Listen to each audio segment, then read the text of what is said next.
We've got the World Series, the NFL, the NBA, and a college basketball preview coming up. Stay tuned. Sports Talk Live is next.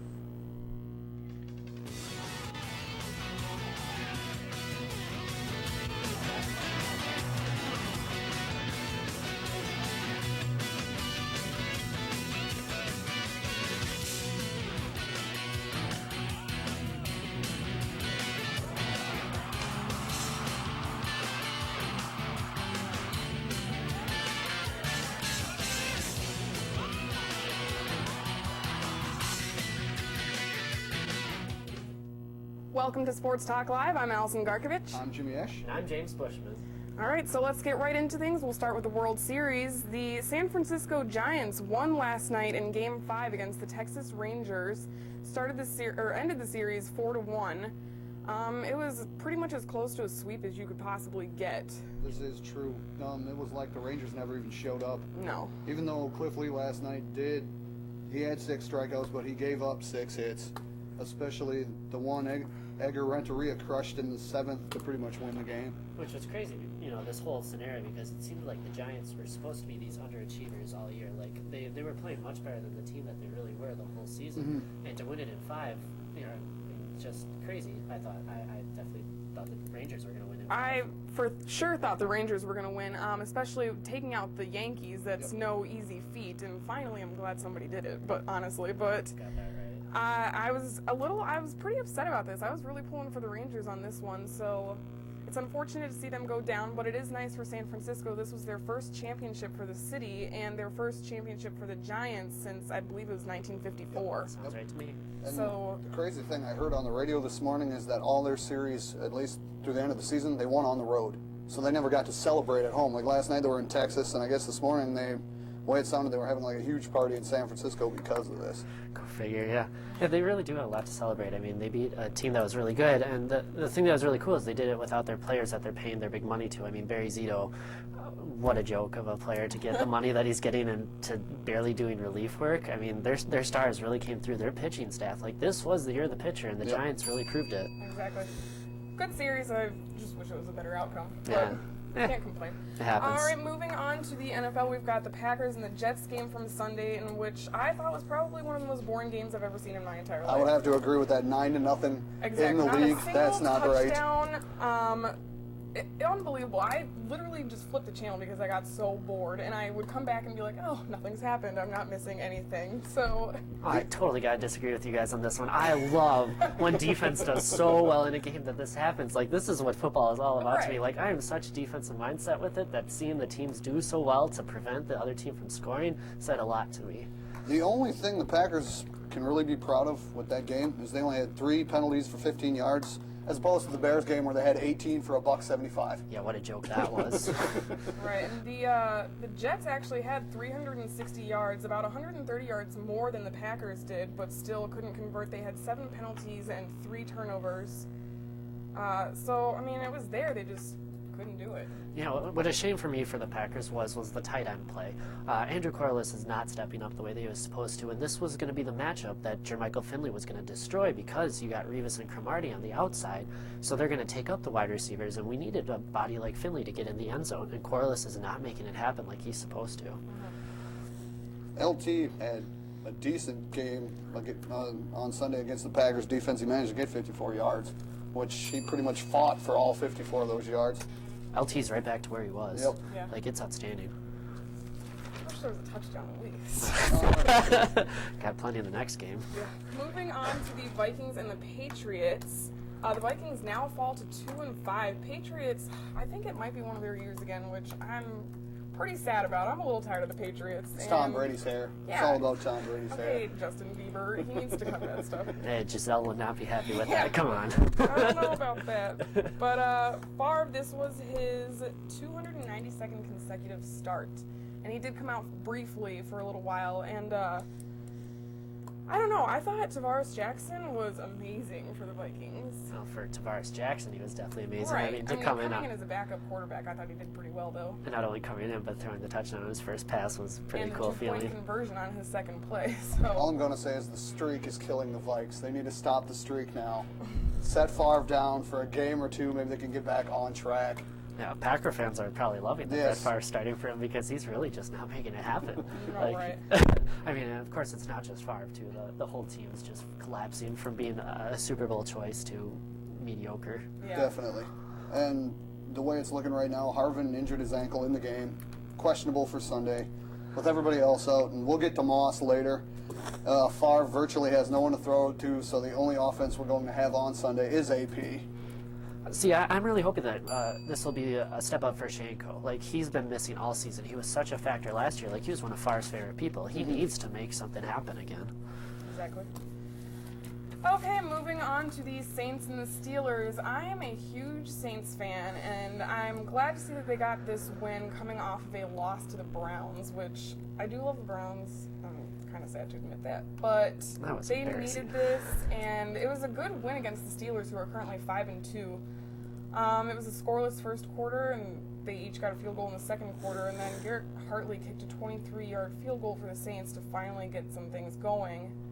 I think Drew Brees is just a really classy, just good quarterback. You know, what's really cool about Breeze, too, is he's not like the prototypical quarterback either. Like, he's a shorter guy, but he just commands the respect of his team, and he really makes stuff happen on the field, which he proved. I mean, scoring 20 points against the Steelers' defense, which has been one of the top defenses in the league all year, it's pretty worthwhile mentioning. Yeah, especially the fact that he put up 305 yards of passing against that defense. Oh, definitely. 2 touchdowns, only 1 interception, so. Yeah, and that was pretty good. And I mean, their defense was forcing fumbles, too. Like, immediately after the interception, I think they caused the Heath Miller fumble, which, I mean, Heath Miller was 30 yards down the field. To stop him, mid-run that was pretty cool. I'm excited to see also when Reggie Bush finally gets back in action. I think, I don't know if they'll do it again, but I think it'll look really good just to have Bush back in action with Drew Brees and see what they can do with that. Well, the biggest thing is they got to get past Atlanta and Tampa because they're ahead of them right now in the South. I know. Yeah, I'm not too worried about Tampa. Their wins aren't very Atlanta's impressive. pretty tough, though. Yeah, I'll give you Atlanta. All right, last game that we'll talk about are the Texans and the Colts Monday Night Football. The Texans failed to win this one, which I had them winning. Thanks a lot. Colts won 30-17. Because Indy has the best quarterback in the league. That's why Manning up and down the field. The opening drive was probably the first time they said since like 2006 where he hadn't completed like 3 passes. And then all of a sudden they came out 4 in a row and they scored a touchdown. Yeah, and there's so many injuries on the Colts, too. Like, these people are just stepping in, and they're filling their roles just like their starters were. Like, it's happening. It doesn't matter who Peyton Manning's throwing the ball to. Stuff is happening. Exactly.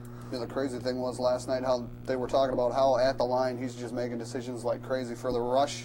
He's helping the rushing game out and even picking people to throw to because he hit Tammy for 1. Yeah, it was very impressive. That was Manning's 199-second consecutive start too. So He's one well on his more and way. he breaks his way into the 200s. Yep, chasing Favre. Yeah, got a little ways to go, but Well, the other thing that helped Indy last night was the fact that Freeney and Mathis were all over Schaub. Vicious. And they shut down Foster pretty well. I mean, he still did pretty well on my fantasy team, but didn't get those yards like he did last time. well, we are going to take a quick break and look at those adorable perfect pets. We'll be right back.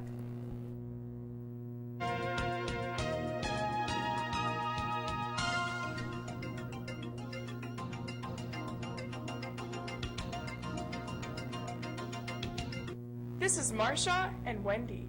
Marsha is gray and white, and Wendy is black and white.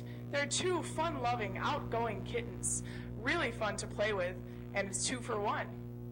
This is Anne Curry, a female of almost just a year old. She is very unique because she has opposable thumbs that makes it look like she's wearing mittens.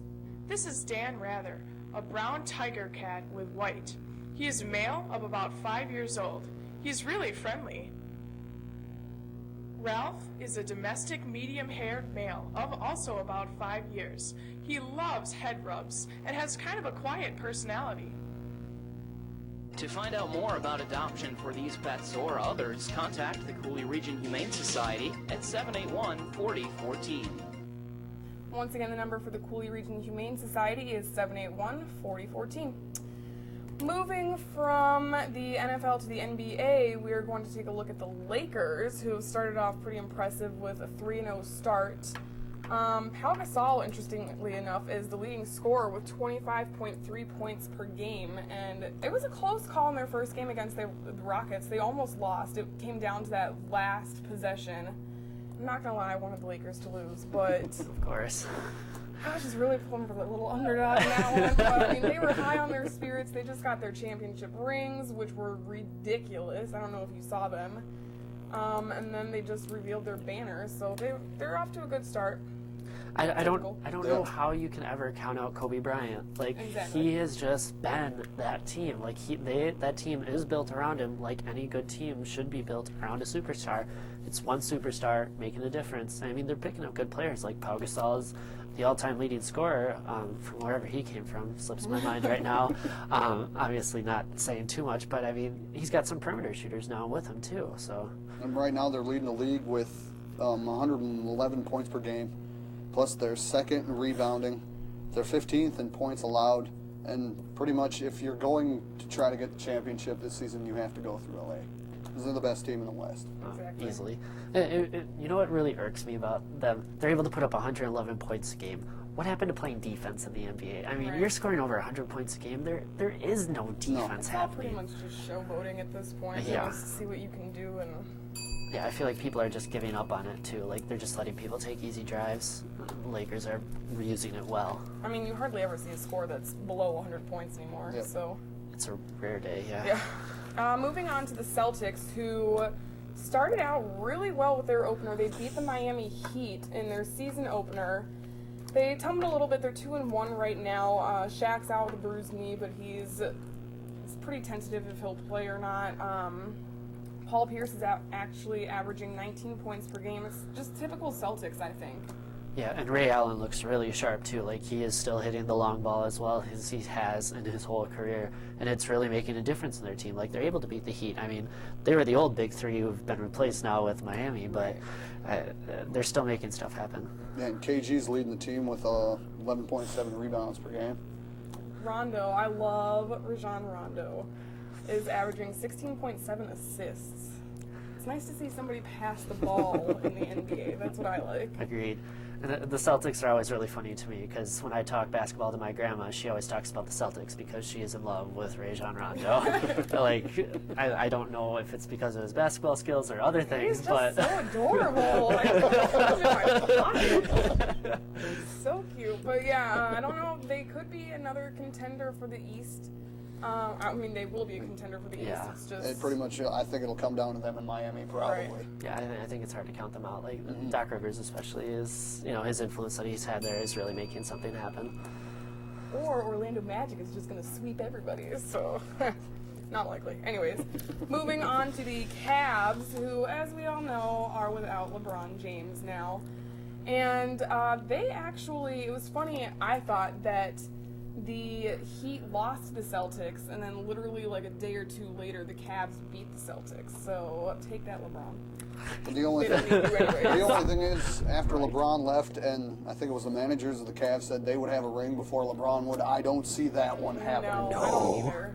Pretty much all they've got is Gibson, Verjao, and that's about it. Yeah, you pretty much hit it right on the head. They don't have the star around them anymore. They have the team that's still kind of built to be around LeBron James, and they're not going to find a player like LeBron James this year. Like, there's no one out there for them. And I feel like, they're starting basically from ground up again without LeBron because he was the Cavaliers. Yeah. And I think it's also just the fans can't really get into it as much anymore either because they're like, oh, okay, here we go again. Like, yeah, we held out some hope, but now that's gone. So, possible they do worse than the Clippers this year. yeah, I don't know. The Clippers haven't even won a game yet, but Well, actually, looking at the stats, though, with points per game for Miami and points per game for the Cavs right now, they're both, Miami's 22nd and the Cavs are 23rd.